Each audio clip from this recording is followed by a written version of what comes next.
번역 사도신경으로 신앙 고백하겠습니다. 저는 전능하신 아버지 하나님 천지의 창조주를 믿습니다. 저는 그분의 유일하신 아들 우리 주 예수 그리스도를 믿습니다. 그분은 성령으로 잉태되어 동정녀 마리아에게서 나시고 본디오 빌라도에게 고난을 받아 십자가에 못 박혀 죽으시고 장사된 지 사흘 만에 죽은 자 가운데서 다시 살아나셨으며 하늘에 오르시어 전능하신 아버지 하나님 우편에 앉아 계시다가 거기로부터 살아있는 자와 죽은 자를 심판하러 오십니다. 저는 성령을 믿으며 거룩한 공교회와 성도의 교제와 죄를 용서받는 것과 몸의 부활과 영생을 믿습니다. 아멘. 거룩하신 하나님 아버지 감사합니다. 간밤에도 편히 쉬게 해주시고 새벽에 기도하는 자리에 불러주시니 감사합니다. 이 시간 저희들 마음 중심으로 주님을 경외하게 하여 주시옵소서. 예수님 이름으로 기도드리옵나이다. 아멘. 찬송가 321장입니다.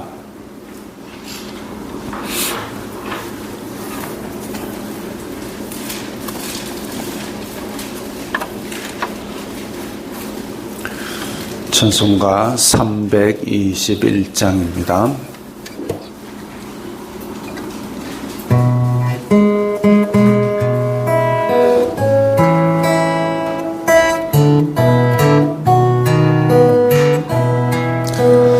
날 대속하신 예수께 내 생명 모두 드리니 늘 진실하게 하소서.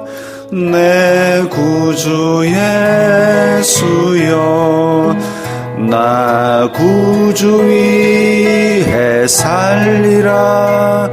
내 기쁨 한량 없으리. 내 갈 길 인도하소서. 내 구주 예수여 날 구원하신 예수를 일평생 의지하오니 날 영접하여 주소서. 내 구주 예수여 나 구주 위해 살리라. 내 생명 한량 없으리. 내 갈 길 인도하소서.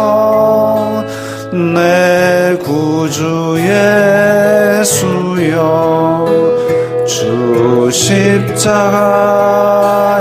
달리사 날 자유하게 했으니 내 몸과 마음을 주 위해 다스게 하소서. 나 구주 위해 살리라. 내 기쁨 한량 없으리. 내 갈 길 인도하소서. 내 구주 예수여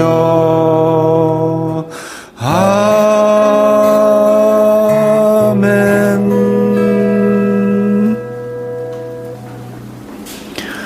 오늘 말씀은 로마서 3장 27절부터 31절까지의 말씀입니다.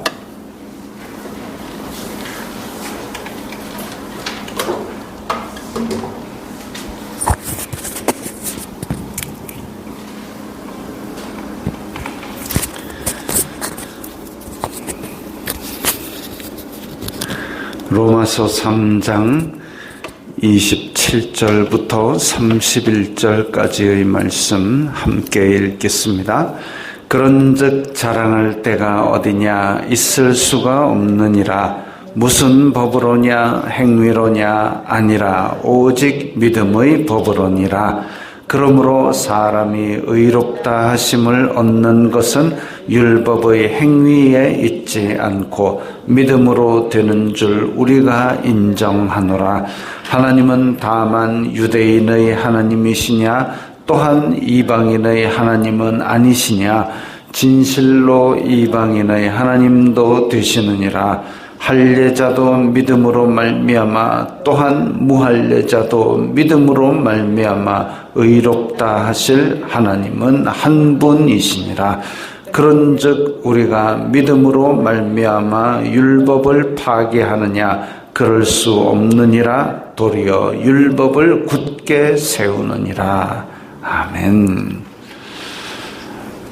먼저 공지 하나 드리겠습니다. 어제 내리교회가 설립 30주년을 맞이해서 몇 가지 기념품을 준비하고 달력을 준비했는데 혹시 필요하신 분은 나가실 때 입구 안에 그 의자 위에 몇 개를 얹어 놨으니까 필요한 대로 가져가시기 바랍니다. 타올이 있고 또 박스에 소금이 있고 달력이 있습니다. 자, 오늘 본문에서 보면 여전히 율법과 그리고 믿음, 그 다음에 이방인과 유대인 이 이야기를 계속 대조시켜서 이야기를 하고 있습니다.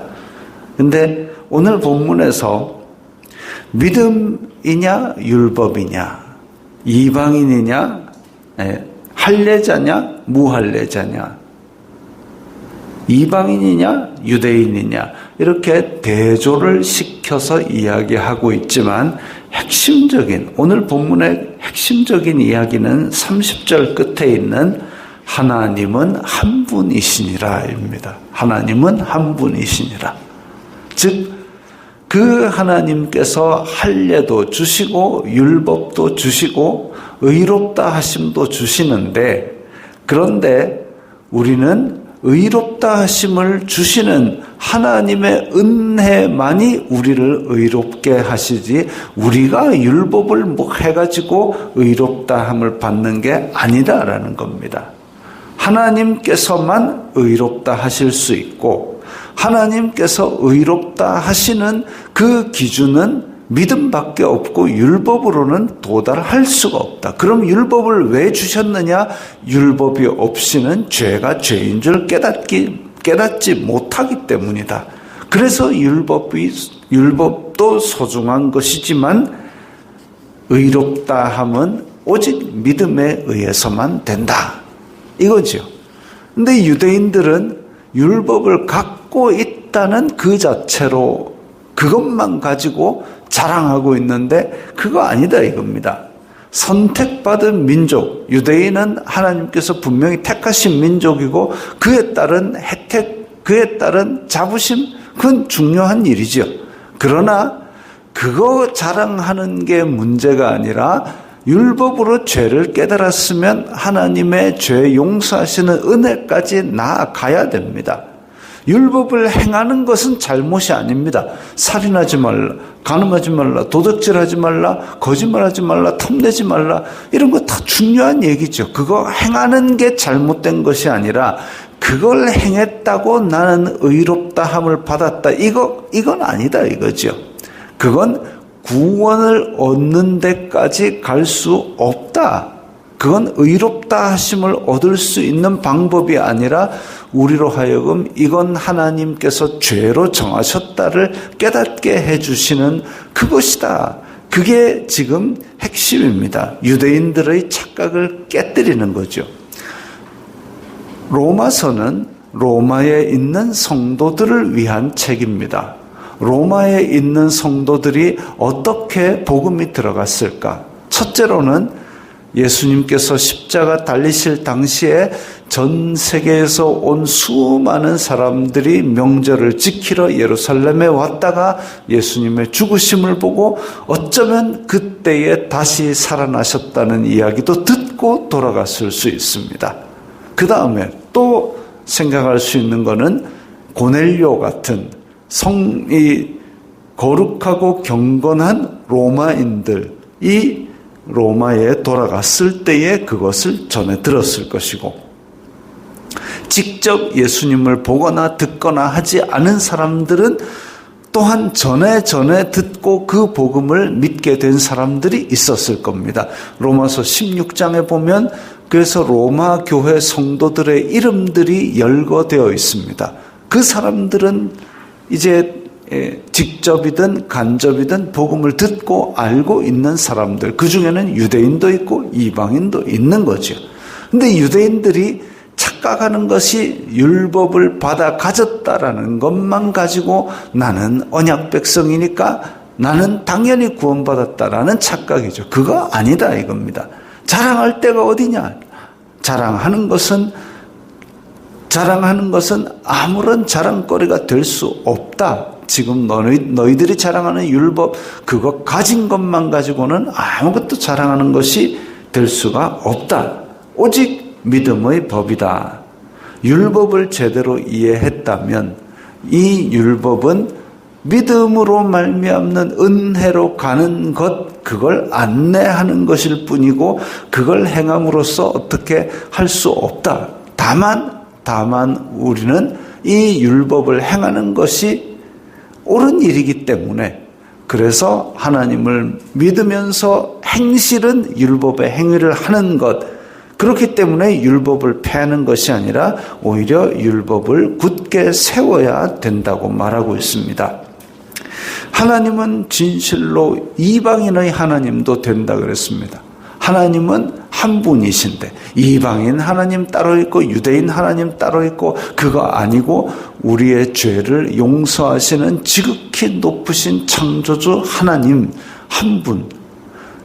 들으라 이스라엘, 하나님은 한 분뿐이시니 이렇게 하나님을 온 마음과 힘을 다해 경외하는 것, 그것이 율법에서 주어졌는데 그 하나님이 단지 할례 받은 이스라엘의 하나님뿐만이 아니라 할례를 안 받은 이방인들도 의롭다 하시고 받아주시는 하나님, 그 한 분이신 하나님이기 때문에 이방인들에게도 용서를 베푸시고 은혜를 베푸시고 또 성령님이 임재하시는 역사도 있었습니다. 사도행전 11장에 고넬료가 나오지 않습니까? 고넬료가 나와서 그는 로마인인데도 불구하고 경건하게 살고 그래서 유대인들도 다 인정하는 사람이고, 고넬료가 복음을 받아들였을 때에 그와 그의 가정에 성령님이 임하셔서 방언도 말하고 하나님을 찬양함을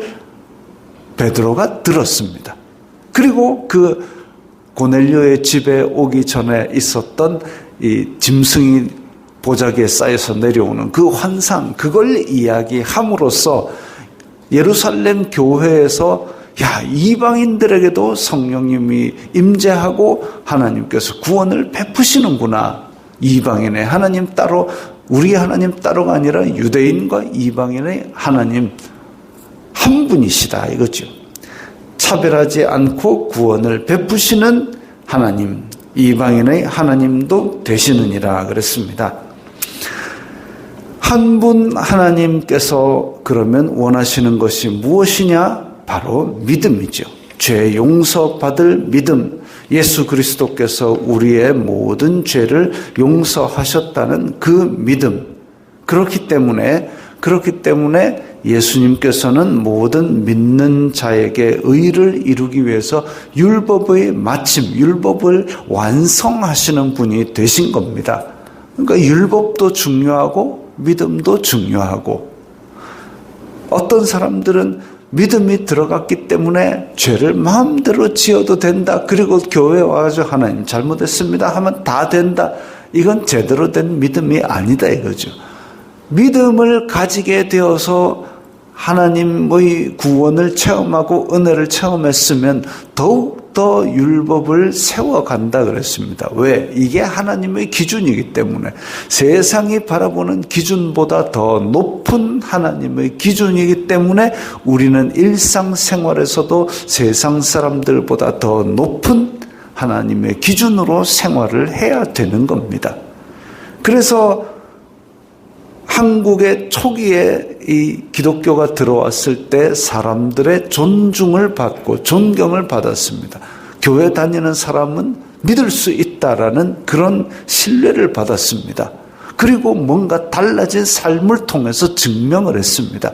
맨날 술 먹고 집에 가서 마누라 패던 사람이 어느 날 사람이 바뀌어서 나타났습니다. 알고 보니까 교회를 다니는 거예요. 그래서 성실히 일하고 정직하게 거래하고 그렇게 해가지고 어느덧 잘 살아보세를 일구어 나간 핵심의 한국 교회에 먼저 믿은 선배들이 있었던 것이죠.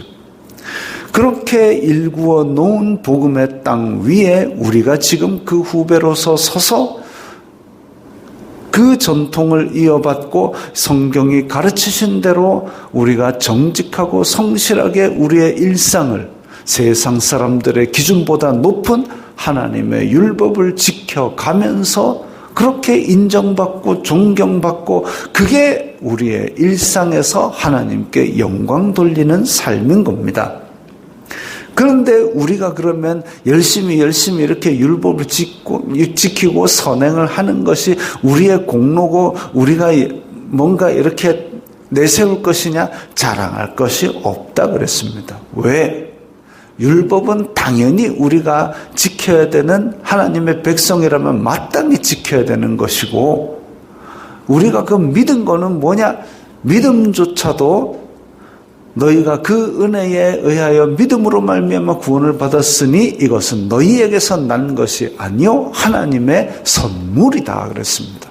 믿음조차도 하나님의 선물로 우리가 받아 가진 것이고, 그렇기 때문에 우리는 이 믿음도 내가 믿은 거는 그래도 아이가 아니 자랑할 데가 없다 그랬습니다. 제가 누누이 강조하는 거는 우리가 물에 빠져서 허우적 거릴 때 예수님께서 이 손을 잡아라 내밀어 갖고 짠 잡아 갖고 구원받은 게 아니라 그냥 둥둥 떠내려가고 있는 걸 하나님께서 등을 탁 잡아가지고 탁 끌어올려가지고 한 게 구원입니다. 우리가 믿어가지고 손을 내밀어 잡은 거 아니고 그냥 건져주신 건데, 이 건져주신 그 계기가 믿음조차도 하나님께서 주시지 않으면 우리가 믿으려 해도 믿어지지가 않습니다.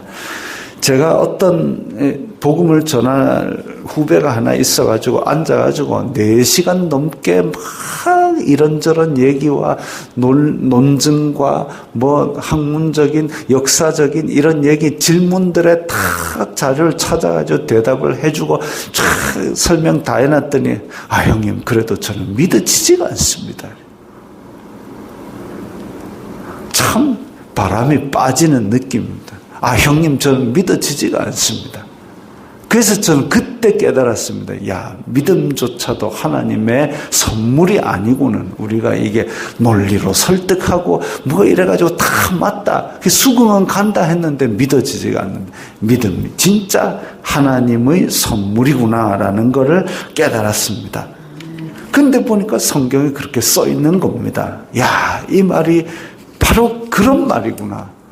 믿어지지가 않습니다라는 그 말 속에서 우리가 절망하지 말고 낙심치 말고 선을 행하면 때가 이름에 거두리라 하셨으니, 우리는 전하라 하셨으니까 그냥 때를 얻든지 못 얻든지 어쨌든 기회 닿는 대로 복음을 전하는 것이고, 전하고 그리고 기도하면, 그를 위하여 기도하면 하나님께서 언젠가 그 마음의 문을 여시고 믿음을 주실 때에, 그때에 이제 들었던 이야기들이 새록새록 기억나면서 그 발걸음을 하나님께로 이끌어 갈 겁니다.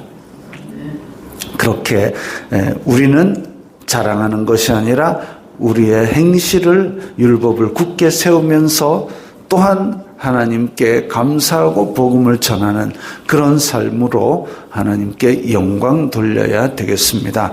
오늘 우리가 마치는 것은 세번역 주기도문, 우리 찬송가 앞에 있는 세번역 주기도문으로 새벽 기도회를 정리하겠습니다. 찬송가 맨 앞에 있는 세번역 주기도문 함께 하시겠습니다. 하늘에 계신 우리의 아버지, 아버지의 이름을 거룩하게 하시며 아버지의 나라가 오게 하시며 아버지의 뜻이 하늘에서와 같이 땅에서도 이루어지게 하소서. 오늘 우리에게 일용할 양식을 주시고 우리가 우리에게 잘못한 사람을 용서하여 준 것 같이 우리 죄를 용서하여 주시고 우리를 시험에 빠지지 않게 하시고 악에서 구하소서. 나라와 권능과 영광이 영원히 아버지의 것입니다. 아멘.